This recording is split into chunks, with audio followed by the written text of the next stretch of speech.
जय हिंद दोस्तों, वंदे मातरम। पश्चिम बंगाल के मुख्यमंत्री शुवेंदु अधिकारी के पूर्व पीए चंद्रनाथ रथ मर्डर कांड में अब एक नया मोड़ आ चुका है। उत्तर प्रदेश बिहार के बाद में अब इस मामले में दिल्ली का एक कनेक्शन दरअसल जुड़ता हुआ दिखाई दे रहा है और इस बाबत आज सीबीआई की जो स्पेशल टीम है वो दिन दहाड़े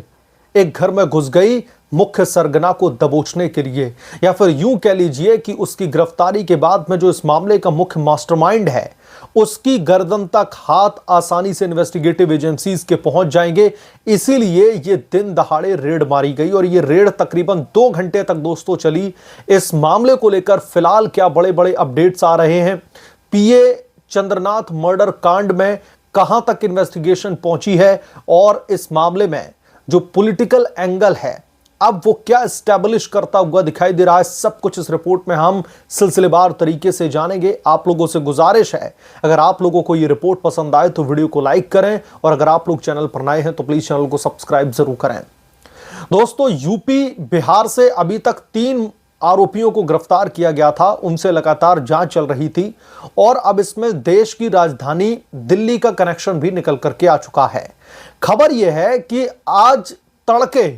जो सेंट्रल ब्यूरो ऑफ इन्वेस्टिगेशन यानी कि जो सीबीआई की स्पेशल टीम है वो दिल्ली के स्वरूप नगर इलाके में पहुंचती है, वहां पर एक घर में रेड मारती है और उनके पास में इनपुट ये था कि इस मामले का जो मुख्य सरगना है वो दिल्ली के स्वरूप नगर के इसी इलाके में जो है छिपकर के बैठा हुआ है, एक घर में छिपकर के बैठा हुआ है और वहां पर रेड मारी जाती है और ये रेड तकरीबन 2 घंटे तक चलती है। लेकिन सीबीआई को दोस्तों यहां पर हाथ वो लग नहीं पाया जिसके मंसूबों से सीबीआई की जो टीम है वो वहां पर रेड मारने के लिए पहुंची थी। 2 घंटे की जांच पड़ताल के बाद में 2 घंटे तक कंटिन्यूअसली रेड कंडक्ट करने के बाद में सीबीआई की टीम उस बिल्डिंग से बाहर आती है, लेकिन जो उसका पिता है उसको नोटिस थमा दिया जाता है और सीधे तौर पर सीबीआई के सामने सरेंडर करने का जिक्र किया जाता है कि अगर आपका बेटा आपके कनेक्शन में हो तो उसे तुरंत सरेंडर करने के लिए कहिए, नहीं तो अंजाम इसका भुगतने के लिए तैयार रहना पड़ेगा।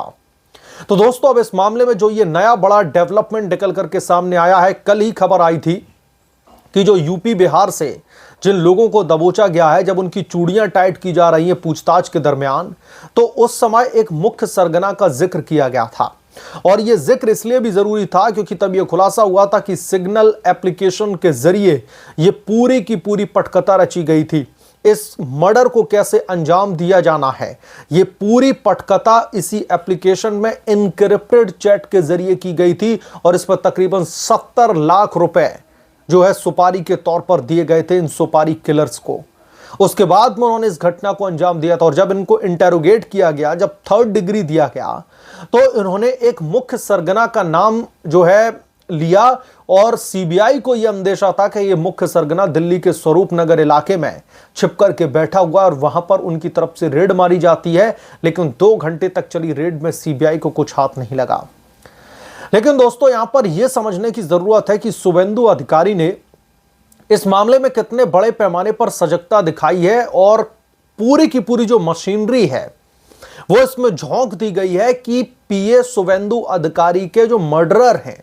जो कॉन्ट्रैक्ट देने वाले हैं किलिंग का, उनका जल्द से जल्द पर्दाफाश हो। अच्छा, जैसे जैसे दोस्तों ये एक्शंस लिए जा रहे हैं, इस मामले में नए नए डेवलपमेंट्स निकल करके सामने आ रहे हैं, टीएमसी में भयंकर खलबली मची हुई है क्योंकि टीएमसी दोस्तों पिछले जितने भी सालों तक उन्होंने शासन किया है पश्चिम बंगाल की सत्ता में,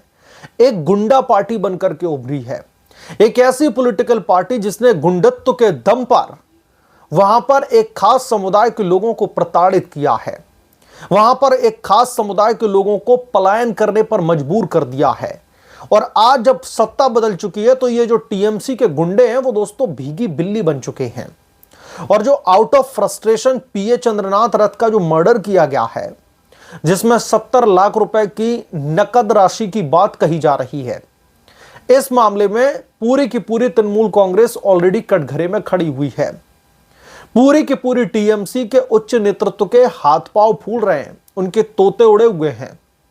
कि कब अब शुवेंदु अधिकारी की पुलिस या फिर सीबीआई उनके दरवाजे की आकर के घंटी बजाने ना लग जाए। और यहां पर ममता बनर्जी और अभिषेक बनर्जी की जो भूमिका है वो बहुत ही संदिग्ध बताई जा रही है। बहुत सारी मीडिया रिपोर्ट्स में यहां तक दावा किया जा रहा है कि इस मर्डर के पीछे की जो पॉलिटिकल गुत्थी है वो उच्च नेतृत्व तक जाकर के ही सिमटेगी। यानी कि इस मामले के जो मास्टरमाइंड है उनका राजनीतिक कनेक्शन सीधे तौर पर है, या तो वो खुद राजनेता है या उनके साफ तौर पर राजनीतिक कनेक्शन है। और सबसे बड़ी बात दोस्तों यह है कि इसमें पॉलिटिकल एंगल को लेकर लगातार इन्वेस्टिगेशन चल रही है।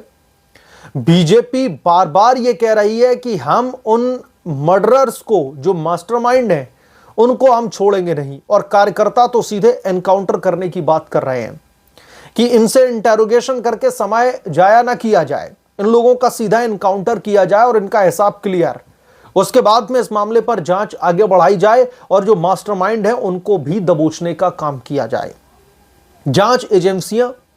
जो है लगातार इस मामले में नए नए डेवलपमेंट्स खंगाल रही हैं। सीबीआई को जब यह केस दिया गया था तो बहुत सारे लोगों में यह निराशा आ गई थी कि सीबीआई तो केस को डिरेल करती रहती है, सीबीआई बहुत जल्द नहीं पहुंच पाएगी इस केस के मास्टरमाइंड को लेकर। लेकिन दोस्तों अब जिस तरीके से इस मामले में एक के बाद एक बड़ी खबरें आ रही हैं, उससे साफ तौर पर दिखाई दे रहा है कि सीबीआई को एक अल्टीमेटम दे दिया गया है सेंट्रल गवर्नमेंट की तरफ से, और शुभेंदु अधिकारी ने भी सीधे तौर पर प्रेशर डाला हुआ है, क्योंकि उनके खास जो पीए थे चंद्रनाथ, उनका मर्डर किया गया है। वो उनके एक तरीके से इतने बेहतरीन सिपह सलाहकार थे जिन्होंने नंदीग्राम और भवानीपुर में बड़े पैमाने पर जीत दर्ज करवाई और ममता बनर्जी की जमानत जब्त करवा दी। तो इसीलिए सेंट्रल ब्यूरो ऑफ इन्वेस्टिगेशन को एक तरीके से आप लोग ये मान लीजिए कि एक अल्टीमेटम दे दिया गया है टाइम ड्यूरेशन को लेकर के, कि इतने दिनों के भीतर भीतर आप लोगों को ये केस क्रैक करना है। और इसी बाबत लगातार उन आरोपियों की चूड़ियां टाइट की जा रही हैं, नई नई सच्चाई उनसे उगलवाई जा रही है, और उसके बाद में ये एंगल निकल कर आ रहे हैं। अभी तक लग रहा था कि इन्हीं 3 शार्प शूटर जो पेशेवर अपराधी हैं, इन्हें सीधे मास्टरमाइंड ने इंस्ट्रक्ट किया होगा और उन्होंने कॉन्ट्रैक्ट लेकर के किलिंग कर दी। लेकिन जब से इस मामले में मुख्य सरगना का एक तरीके से खुलासा हुआ है, मुख्य सरगना की एंट्री हुई है, अब लोगों के कान खड़े हो गए कि साहब मास्टरमाइंड कौन है।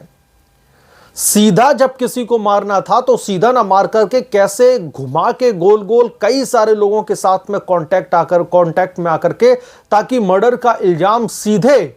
उनके ऊपर ना लग जाए, उनकी जो राजनीतिक छवि उस पर लांछन ना लगा दे। इसलिए यहां पर गोल गोल घूमते हुए कई सारे लोगों को लूप में रख करके इस घटना को अंजाम दिया गया। और अब जब घटना को अंजाम दे ही दिया गया है तो बीजेपी भी इस बार पश्चिम बंगाल में आर पार की लड़ाई लड़ने के मूड में है।